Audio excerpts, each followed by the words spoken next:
A man digging through a California dumpster finds a suitcase. It's apparently disappeared, and police say they've not been able to speak to him. Inside, the mutilated body of Jasmine Fiore, fingers severed, teeth pulled. Somebody didn't want her identified. Days later, the killer is revealed. Ryan Jenkins.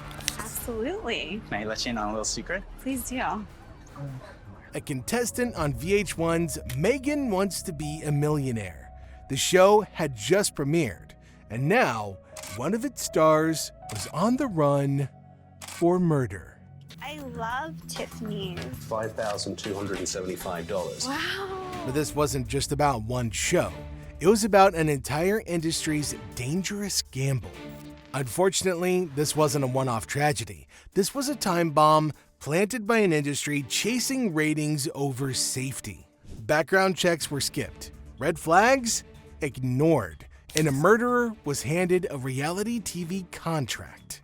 The fallout was massive and shows were pulled. Megan wants, Megan gets. Executives panicked. The warning signs were built into the show's DNA from day one. In order to understand how this happened, we need to examine what Megan Wants a Millionaire actually was. These 17 unique millionaires answered the call, ready to take their best shot. No, Megan, no! The main theme of the show was specifically designed to attract dangerous personalities. 17 wealthy men competed for Megan Hauserman, whose life goal was becoming a trophy wife. Oh my God. Open it. It was worth every penny. I love it. Only one millionaire can win my heart. VH1 casted men with a net worth of $1 million or more, but they forgot to ask about criminal records. The show's format systematically attracted narcissists, manipulators, and men who viewed women as purchasable objects. But despite being smitten with her charms, it was not meant to be. I just don't think it's gonna work for us. The show's own contestants proved that it was a shit show.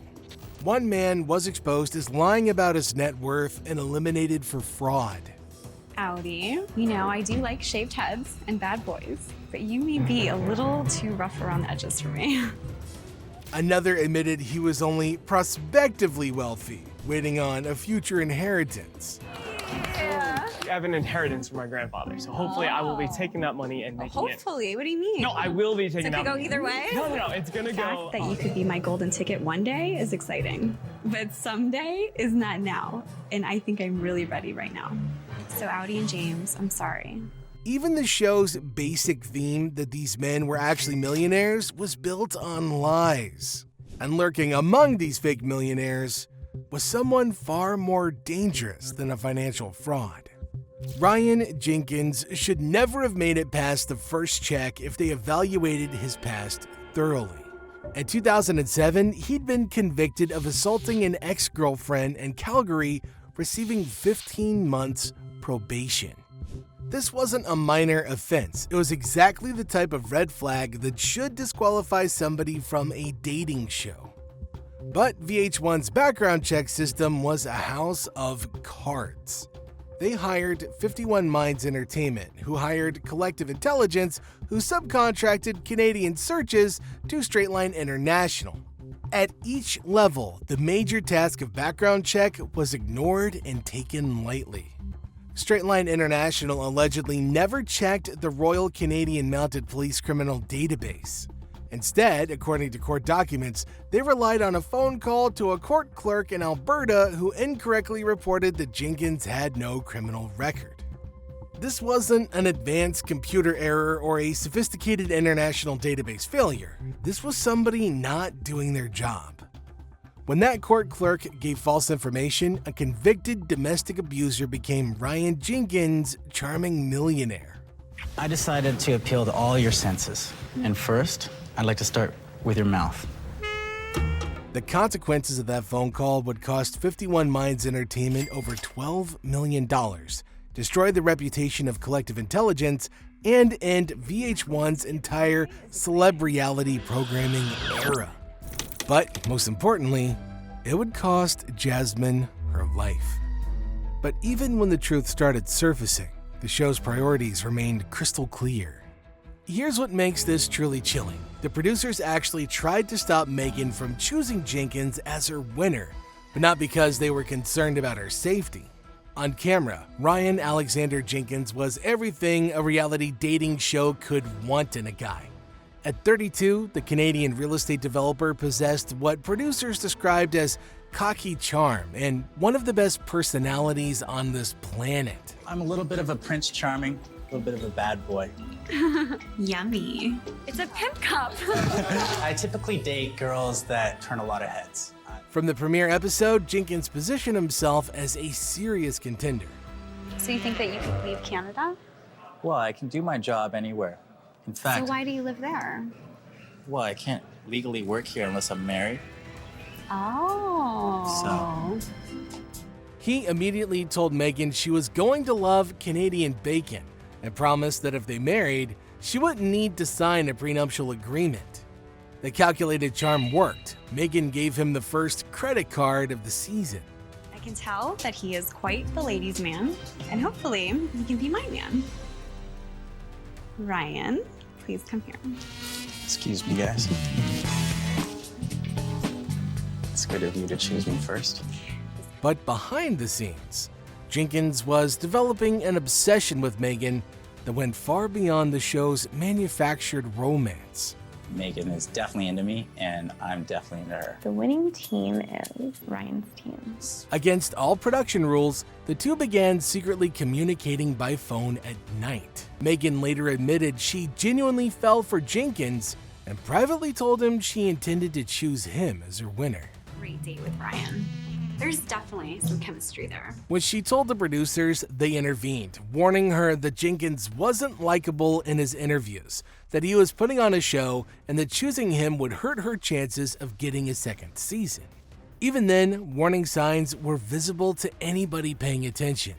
Megan later revealed that Jenkins wore fake Rolex watches throughout filming and arrived with only a single pair of pants for the entire 5-week production.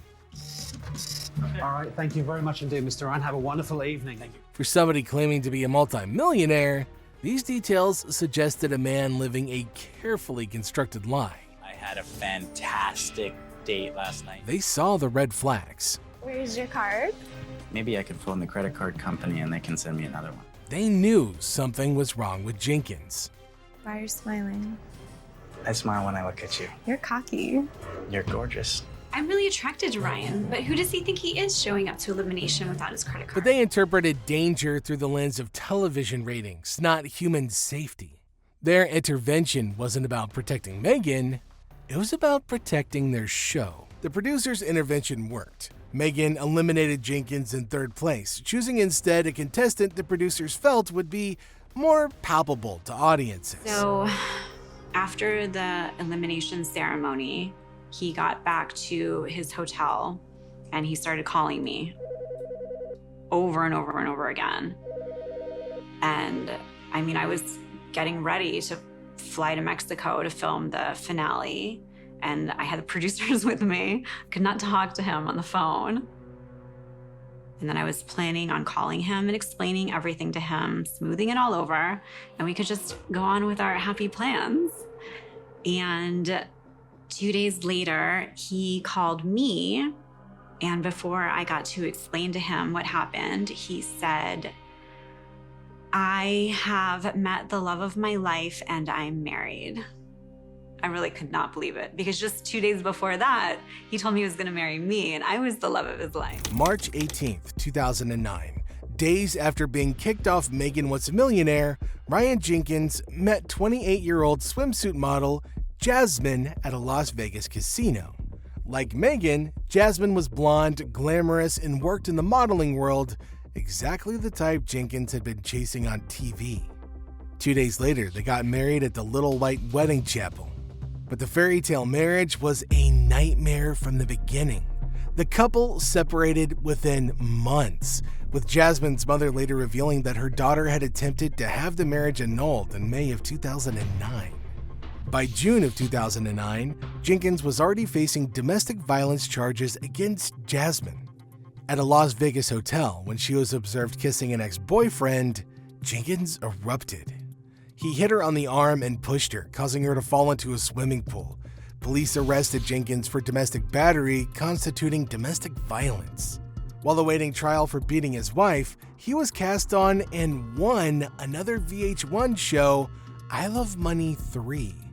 The same system that had failed to catch a convicted abuser now put an active domestic violence defendant back on television. August 13th, 2009, Jenkins and Jasmine checked into a luxury hotel in Del Mar, California. Security footage shows them leaving a nightclub together at 2:30 a.m. By 4:30 a.m., Jenkins returned to the hotel alone. Jasmine? She was never seen again. Jenkins had spent hours trying to make identification impossible. The killer had been methodical. Every finger severed at the knuckle, every tooth pulled from her skull. The killer had tried to make identification impossible. For 3 days, she was a nameless corpse.